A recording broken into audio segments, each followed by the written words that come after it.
Fewer Saturday morning cartoons, more books, less TV, more creating, less chilling. My friend, this is a great way to produce, I guess, better engineers, but not to produce better men who the women actually want. What? Okay. Hey. Time out. I think she's not thinking, okay? The whole point. What is going on? This message right here is for Jank. Jank, if you clicked on this video, hey, how you doing? Can I call you Jank? Hey, Jank.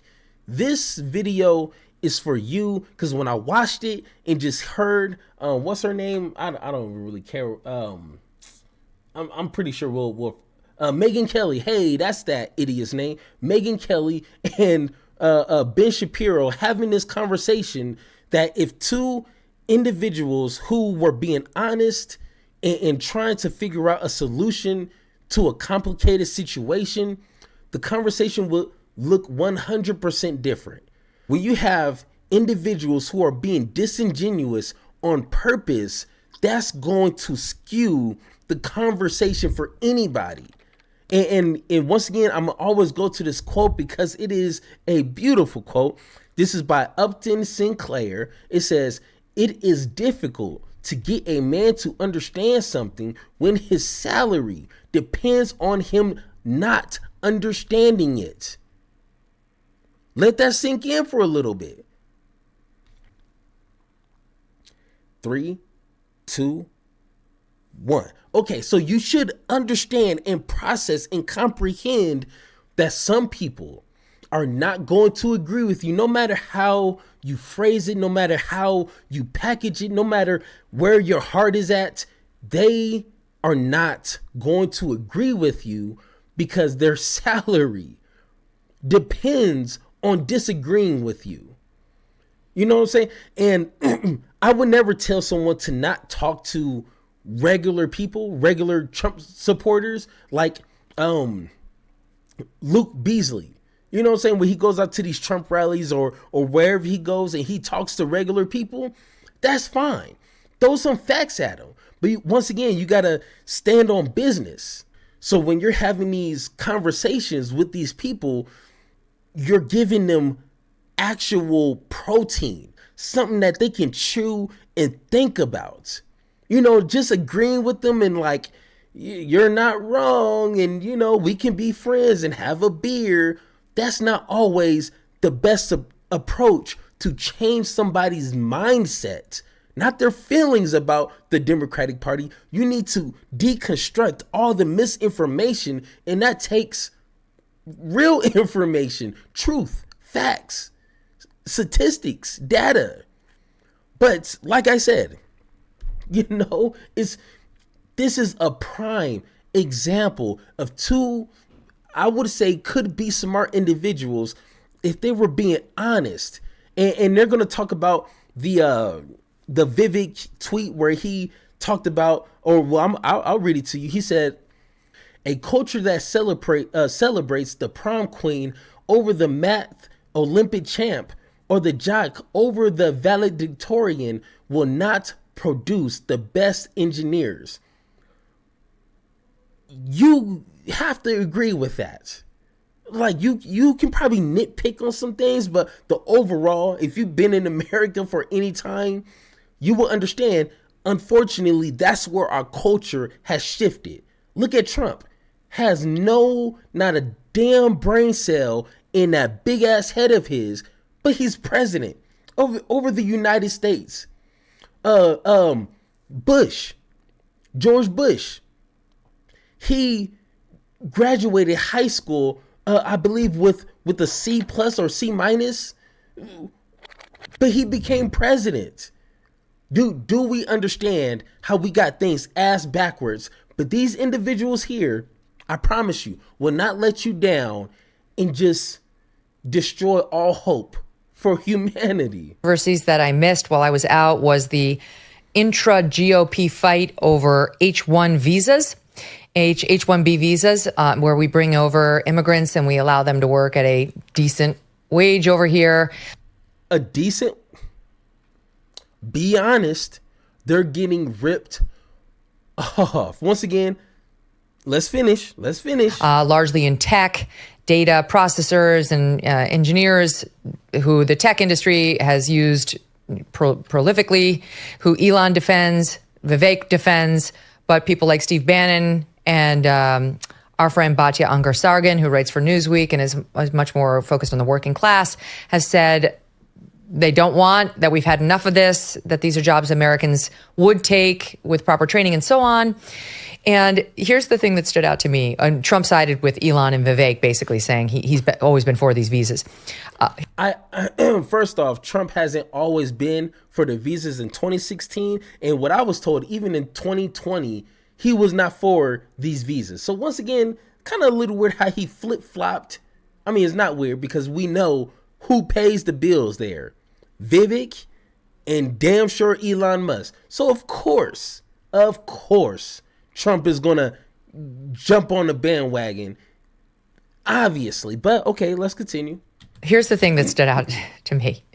The Vivek Ramaswamy X post on December 26th. I think I can bring this to you as a former geek yourself, who's no longer geeky.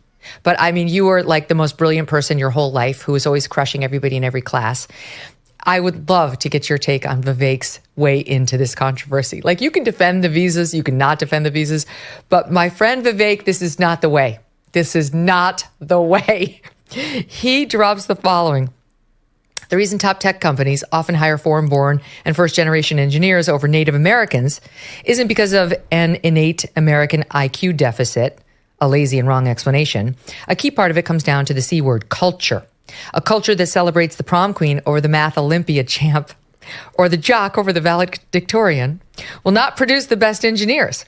A culture that venerates Corey from Boy Meets World or Zach and Slater over Screech and Saved by the Bell or Stefan or Steve Urkel in Family Matters will not produce the best engineers. More math tutoring, fewer sleepovers, more weekend science competitions, fewer Saturday morning cartoons, more books, less TV, more creating, less chilling. Shh, be quiet. Just wait, okay? So, what she just read, I don't know why she was giggling so much. Vivek is not a stand-up comic, so I don't understand what was so giggly about what she was reading. But his whole point is, we, as a culture, as Americans, we spend more time or we give more praises to the athlete, to the musician, to the crazy entertainer. We spend a lot of time building up those kind of individuals, putting millions of dollars into NFL contracts and X, Y, and Z. And like, of course, people, when they graduate high school, get into college, they're not chasing the desk jobs, the computer jobs, because they're not even paying what an NFL star, NBA star, an actor, a songwriter is no comparison. So of course people are going to be drawn where the money is. So that's where our focus is going to be at. So what he said on Twitter is not wrong. That's a good conversational starter. Hey, good job, Vivek. They're still not going to vote for you because you're Indian, but good job, Vivek. But now, this is it. This is what you all been waiting for. Her response to what she just read is either she is so brain broken she can't understand basic conversation, or she knows what she needs to say because her salary depends on it. Let's take a listen. Fewer Saturday morning cartoons, more books, less TV, more creating, less chilling.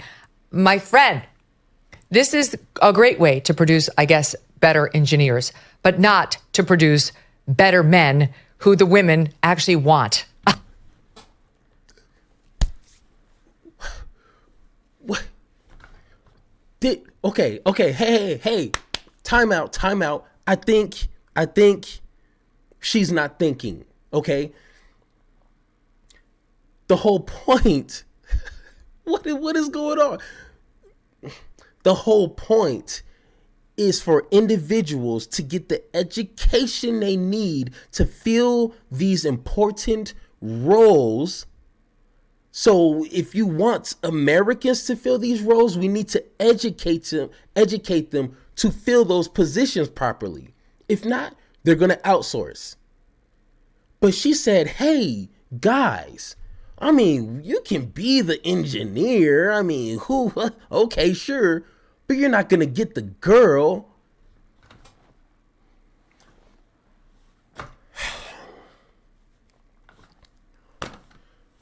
She proves Vivek's point. Who cares about the girl if you don't got the money? Guess what? I've been married 15 years, going on 16. Trust me, if I wasn't pursuing to be a better individual at always being able to supply for my family, my wife would not love me. She would very dislike that. I wouldn't say she wouldn't love me, but she would definitely be upset. Okay? So once again, why? Why would she say that? Let's hear Ben's response. Ben, do not fail me. I know you're an idiot in a suit that's oversized, but I need you to stand on intellectual business here. Okay, let's see what he says. No, this is, by the way, we don't create our men in some laboratory where they're all Steve Urkels. We want guys who are out. We like prom kings. We like sleepovers. We like people who develop social skills in addition to math skills. And this comes down to me as like, I, having been a product, not myself, but like my kids, of the New York City private school system, realize there are so many schools there who are looking to create the perfect SAT score. They want to create your child into the perfect SAT score. Well, I don't want that. And having moved now to Connecticut and found a school that actually cares about the whole child, about creating great young men and young women, it really puts the fine point on it. Yes, they need sleepovers. They need socialization. They need some stupid cartoons. They actually need sports. They need a whole bunch of things other than mathletes. It's not saying you... Okay, you know what? This is America, and this is the beautiful thing. This is America. You can raise your kids, and your kids can grow up to whoever they want to be, whatever they see fit. Hey, congratulations. You are now woke in my definition. But don't be surprised when your dumbass kids who can tap dance and have professional sleepovers, okay, do not get the roles of these important tech positions. They are not fit for the job, which is the whole point of Vivek's conversation. K-O. K to the O. You take it from here, Ben. Okay, so I love Vivek, and the truth is that when it comes to H-1B visas, I think that there's some things you can do with H-1B visas, like increasing the income limit before you let people in. That's an interesting conversation. I think there's a lot more to be said about sort of the variation in terms of what actually went on in this argument. It was sort of a bizarre argument to be had. But when it comes to the cultural analysis, I have to say it's not actually true. Okay, I promise you that Mark Zuckerberg and Jeff Bezos and Elon Musk, Elon Musk is a very culturally savvy guy, and he was not participating in the Math Olympics. Okay, so it turns out, by the way, that's also a very bad read, I have to say, on Boy Meets World. Okay, so as a Boy Meets World stan, I will say that if you ever watch an episode of Boy Meets World, the entire moral center of the Boy Meets World universe, not to get too abstruse here, is Mr. Feeney, who is the high school teacher who tells the kids that they need to study harder and take history seriously. Right? That's actually the theme of Boy Meets World. And by the way, the same holds true of like, you're picking all of the shows from the 1990s that actually had parental figures who actually pushed education, right? I mean, if you think to any of the shows that he names right there, those are all like the ones that had sort of the Sunday evening special that would have like a talk with the kids about how you actually need to take your schoolwork seriously. Listen, I understand that for a lot of people, particularly from countries that are not the United States, the way that you rise in those countries is to do really, really well on your exams. So you study super, super hard in South Korea. They have a very programmatic approach to how to train kids. When it comes to American innovation, which is where most of the innovators are coming from, The problem is not that people are watching Boy Meets World. If you want to talk about like systemic problems in the United States with regard to education, those exist. There are public schools, right? That's why we need school vouchers. You can talk about broken families that need to be healed. You can talk about lack of social structure. But this is the weird take, which is that you have to be a person training for the spelling bee in order to be a top level engineer at Google. That's just not true. I mean, just on any sort of relevant level, that's not true. It's okay. Ben, you did a lot of tap dancing to try to defend your geekiness, okay? And I looked at your resume. You didn't just accidentally get into the universities that you did just by on accident, okay? Taking education seriously doesn't mean you have to be focused on the spelling bee and this. That builds, and hey, guess what? I'm going to give you some parenting tips here. That builds small consistencies within a kid, so when they get into high school, when they get into college, they know what studying is. They know how it feels to be consistent and disciplined. So the whole spelling bee when you're in middle school, elementary school, that's not going to make you an engineer. No, Ben, that's not the point. The point is you're building up the skills within a child, so when they get older, they're not trying to figure that out at the last minute. They're not inconsistent in trying to be consistent when they're already in their 20s and 30s. Trust me, I know, I've been there. I wish I can go back in time, but I can't. So trust me, that's how that works. Why are people being stupid on purpose? It's 100% a function of Vivek not being the prom king and not being the MVP and clearly not I wasn't being the either, most but I popular also kid in watched school, Boy Meets being World. Come on. This is my moment. People need to be more like me, and then their lives will be better. This is my moment. Oh my God. Okay, see, and this is what's wrong with America. This is what's wrong with celebrating people purposely being mediocre. And yes, not everyone's going to be, the super genius and this. Like, of course, be the person who you want to be. That is fine. But if you want to pursue education so you can be qualified, it's weird how the Republican Party is always the party of, meritocracy and being the person fit for the job. Well, guess what? If nobody's taking education seriously, they're going to find it somewhere else, which they should. I ain't mad at it. I ain't going to do it. I'm not fit for the job. So go ahead and find it. Pay those people a decent, actual decent wage. And I already explained the downfalls of the H-1B visas. So go ahead and listen to it. But once again, those are two individuals who, in my opinion, are capable of understanding that point, but they're purposely being idiots. That right there. But once again, guys, if you agree or disagree with anything I said in this video, let me know in the comments down below or hit that Discord button so me and you can have that one-on-one talk. And like always, let's have that conversation.